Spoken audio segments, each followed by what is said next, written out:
சிவபக்தர்களே, இன்றைக்கி பார்க்க இருக்கிற கோயில் பார்த்திங்கன்னா, இதுவும் ஒரு பழமையான ஆலயம். இது பார்த்திங்கன்னா ஏகாம்பேஸ்வரர் ஆலயம்.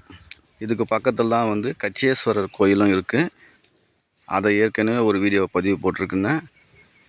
இதுவும் வந்து பார்த்திங்கனாக்கா ஆரணி போகிற ரோட்டில் ஒன்றுபுறம்ன்ற கிராமத்தில் தான் இந்த கோயிலும் அமைஞ்சிருக்கு. இதுவும் வந்து பழமையான ஆலயத்தை தான் வந்து என்ன பண்ணியிருக்காங்கன்னா புதுப்பிச்சு கட்டி இதுக்கு கும்பாபிஷேகமும் நடத்திட்டாங்க. இப்போ வந்து 2 கால பூஜையும் இந்த கோயிலுக்கு தினமும் பண்ணுறாங்க. இது நான் வர சொல்ல கொஞ்சம் பூட்டியே வச்சுருந்துச்சி. அதுக்கப்புறம் அங்கே பக்கத்தில் கேட்டேன். அவங்க என்ன சொன்னாங்கன்னா, எதிர் வீட்டில் தான் இருக்கார் இவர், அதனால் அவர்கிட்ட சாவி இருக்குது, வாங்கி பாருங்கன்னு சொன்னாங்க. சாவி வாங்கி பார்த்தோம் இந்த கோயிலை. அன்னைக்கு யாரும் ஆள் இல்லை, எல்லாம் பூஜையெல்லாம் முடிஞ்சு போயிடுச்சு. இதில் இது வந்து முருகர் கோயில். இதை சுற்றிலும் வந்து சின்ன சின்ன கோயில்கள் இருக்குது.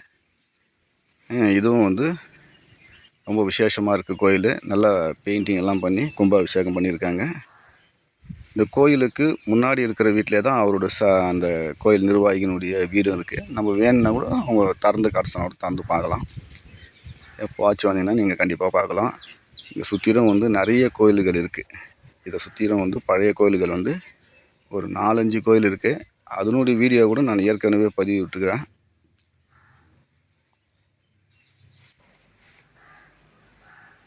இது வந்து உள் பிரகாரத்தை தான் நம்ம பார்த்துன்னு இருக்கிறோம்.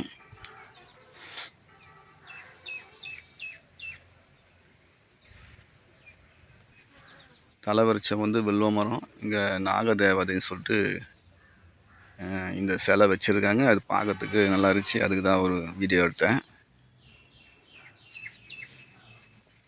நம்ம உள்ளே போயிட்டோம்னா உள்ளவே எல்லா பிரகாரமும் உள்ளவே இருக்கு.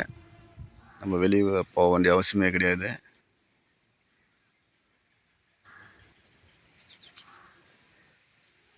இங்கே தினசரி பூஜை நடக்குதுன்னு சொன்னாங்க. நான் வர சொல்ல பூஜை முடிஞ்சு போயிடுச்சு. இருந்தாலும் நான் அவங்கக்கிட்ட சாவி வாங்கி உள்ள வரைக்கும் நான் வீடியோ எடுத்துன்னு வந்தேன்.